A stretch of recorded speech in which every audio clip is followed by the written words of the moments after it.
We have seen earlier in the slides that it is the enthalpy change which is responsible for spontaneity. It is also the entropy change which is responsible for the spontaneity of the reaction.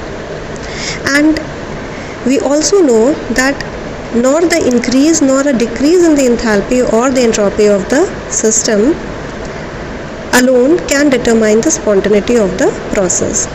So in thermodynamics, we require another function, thermodynamic function, which we call as the Gibbs energy or Gibbs function. This Gibbs function relates the enthalpy and the entropy of the system. Now, Gibbs function is an extensive property and a state function. Therefore, the change in the Gibbs energy for the system could be defined as delta G system equals to delta H system minus T delta S system minus del S system into delta T. Now, how we have obtained this equation? We have obtained this equation by taking the change in the enthalpy and in the overall content of T and S. So at one time we will consider the change in the entropy in the factor Ts, and at one time we will consider the change in the temperature. Now, if we keep the temperature of the system constant, then we can ignore this term, and the equation will then become delta G is equals to delta H minus T delta S, where delta G is the change in the Gibbs energy, delta H is the change in the enthalpy of the system, T is the absolute temperature, and delta S is the change in the entropy of the system. This is very important equation in thermodynamics as it explains the spontaneity of the reaction and is known as Gibbs equation. Thus, Gibbs energy change is equals to the enthalpy change minus the temperature, absolute temperature, multiplied by the entropy change. Now, this Gibbs energies, SI unit is joule as it is energy. If the system is in the thermal equilibrium with the surrounding, then remember that the temperature of the system and the surrounding will be the same. Also, the increase in the enthalpy of the surrounding will be equals to the decrease in the enthalpy of the system.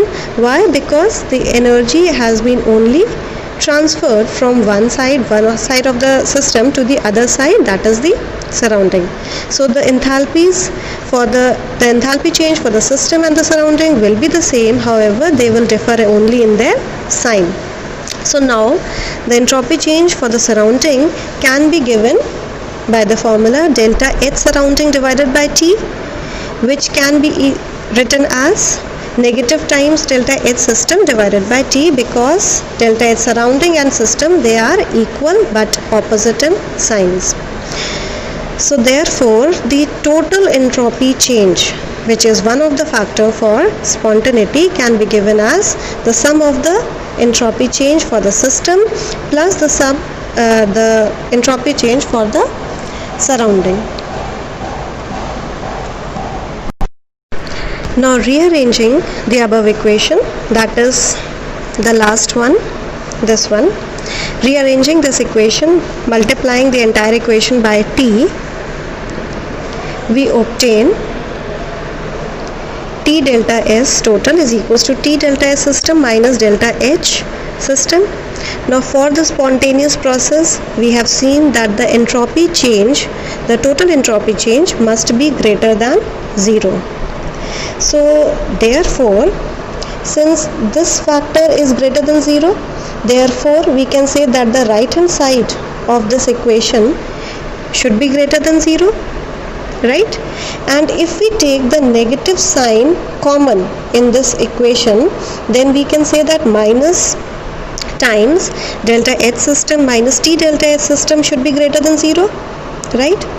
Now using the Gibbs equation, that is delta G is equals to delta H minus T delta S, we can say that by substituting this part delta H system minus T delta S system by delta G, we can say that minus delta G should be greater than 0, and multiplying this equation by negative sign will change the sign of the inequality, and therefore delta G should be equals to delta H minus T delta S, which should be less than 0.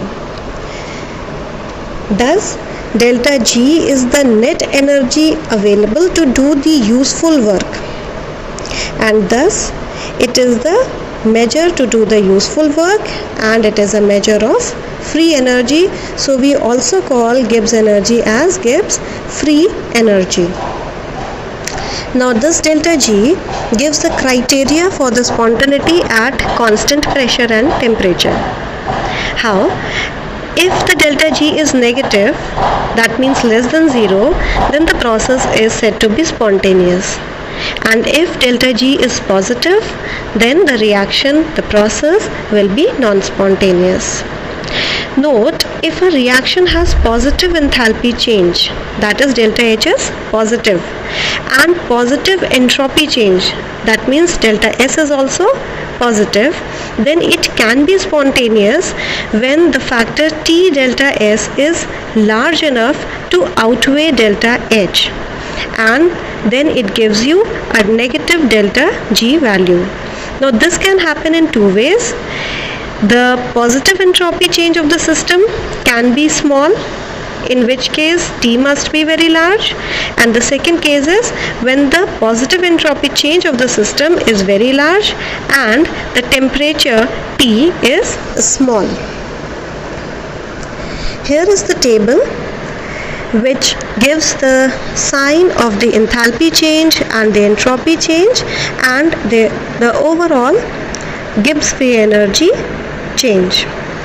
So using the equation delta G equals to delta H minus T delta S, and substituting the sign of delta H delta S to get the sign of delta G, we can find whether the reaction is spontaneous or if it is non-spontaneous, and at what condition can a non-spontaneous reaction may become spontaneous and vice versa. So if the delta H value is negative and delta S value is positive, then this positive into negative will give a negative value. From here delta H is already negative, the two negative will give you a negative delta G value. So the reaction is spontaneous at all temperatures.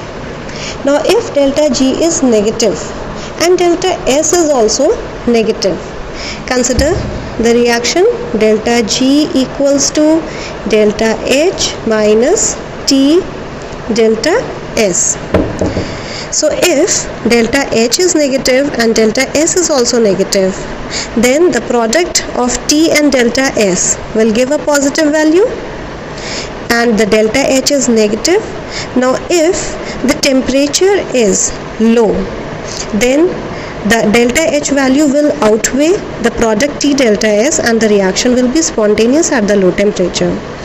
But if the temperature is high enough, then this factor T delta S will outweigh delta H, and the overall sign of delta G will then be positive, and therefore we can say that the reaction will become non-spontaneous at the higher temperature. Next, if we have delta H as positive and delta S is also positive, then definitely the delta G value will be positive at low temperature. The reaction would be spontaneous, and it can be negative at high temperature. The reaction would be spontaneous at this high temperature. When delta H is positive and delta S is negative, then remember that the reaction remains non-spontaneous at all temperature values.